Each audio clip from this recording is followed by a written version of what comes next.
The bus wasn't like my daddy's car at all. It was very big inside and the seats didn't have any cloth on them. The little curly girl was sitting near the front, and so I tapped on her. "Guess what?" I said. "Mother said for me to sit here." "No," she said. "I'm saving this seat for my best friend, Mary Ruth Marble." Then she put her little white purse on the place where I was going to sit.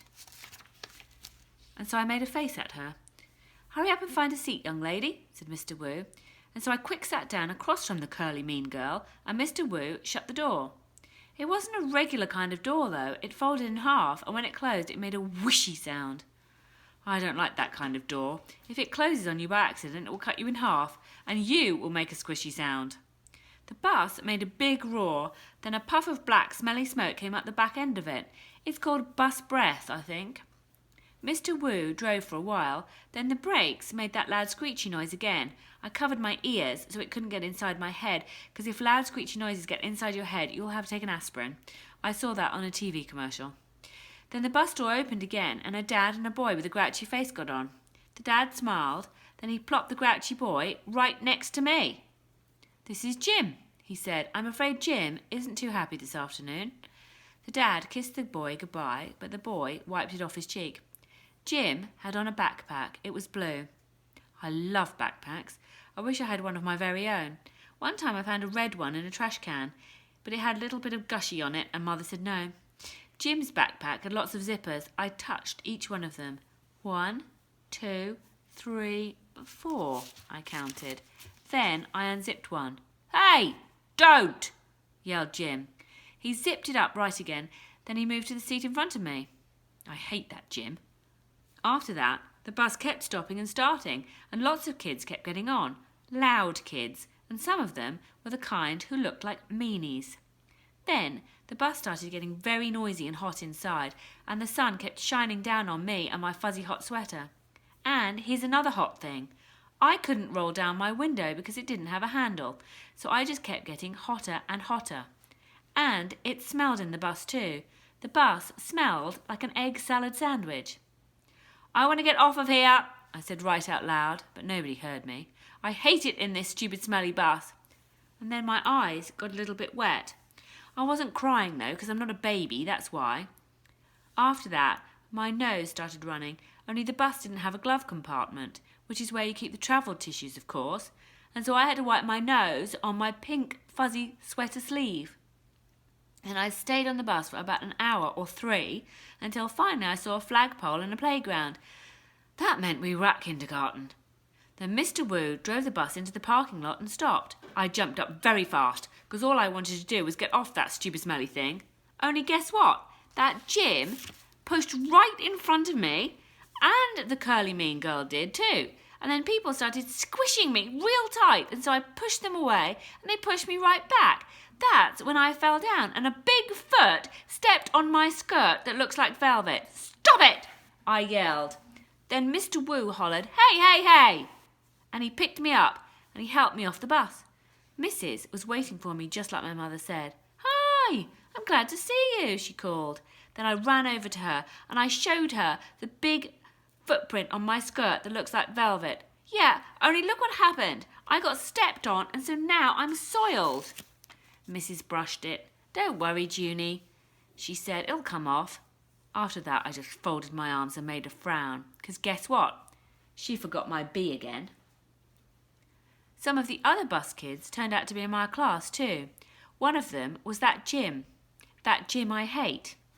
Mrs. made us line up, then we followed her to our room. Its name is Room 9. There were other kids waiting by the door. When Mrs. unlocked it, everyone squeezed in all at once. That Jim stepped on my new shoe. He made a scratch mark on my shiny toe. The kind of scratch that licking won't fix. "Hey, watch it, you dumb Jim!" I hollered at him. Mrs. bent down next to me. "Let's try to use our quiet voice while we're in school," she said. I nodded nicely. "I hate that Jim," I said in my quiet voice. After that, Mrs. clapped her hands together very loud. "I want everyone to find a chair and sit down as fast as you can," she said. That's when I ran to the table with the red chair. Only guess what? There was already someone sitting there, a girl with little red fingernails. And so I tapped on her and said, I would like to sit there, I think. No, she said, I am. Yeah, only I already picked that chair out, I told her. Ask my mother if you don't believe me. But the girl just shook her head, no. And then Mrs. clapped her loud hands again and said, please find a seat. So then I had to sit quick down in a stupid yellow chair, the same stupid colour as the stupid yellow bus. After that, Mrs. walked to a big closet in the back of the room. It's called the supply closet. She got out boxes of new pointy crayons and some white circles. Then she passed them out, and we had to print our names on the circles and pin them to our fronts. It was our first work. If you need help spelling your name, raise your hand, said Mrs. I raised my hand. I don't need help, I told her. Grandma Miller says I print beautifully. I used red, but then a mistake happened. I made my Junie too big, and there wasn't any room left for my B, and so I had to squish it very teeny at the bottom. I hate this stupid dumb circle, I hollered. Mrs. made the shh sound and gave me a new one. Thank you, I said nicely. Grandma Miller says I print beautifully. The girl with the little red fingernails was faster than me. She showed me her circle and pointed to her letters. Lucille. That spells Lucille, she said. I like that name of Lucille, I said, because guess why? Seals are my favourite animals, that's why. Then Mrs. passed out drawing paper and we drew pictures of our family. Mrs. put a happy sticker face on mine. It was very good, except I made my father too teeny and Mother's hair looked like sticks. After that, Mrs. took our class on a walk around the school. Everyone had to find a buddy to walk with. My buddy was Lucille. We held hands. The boy I can beat up was right in front of us. His buddy was that Jim. That Jim I hate. The first place we walked to is called the Media Centre. My mother calls it a library. It's where the books are. And guess what? Books are my favourite things in the whole world. Hey, there's a jillion of them in here, I hollered, feeling very excited. I think I love this place. The librarian bent down next to me. She said to use my quiet voice, Junie, guess what? Right now I just like the kind of books with pictures, but Mother says when I get big, I'm going to like the kinds with just words, and also stewed tomatoes. The boy I can beat up said, shh. I made a fist at him. Then he turned round.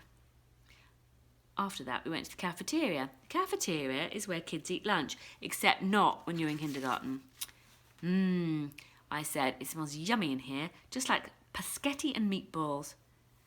Just then, that Jim turned round and held his nose. P-U, I smell you, he said. Lucille laughed very hard, and so I stopped holding her hand. The next place we went to was the nurse's office. It was very cute in that place. There are 2 little beds where you get to lie down, and 2 little blankets that are of the colour of plaid.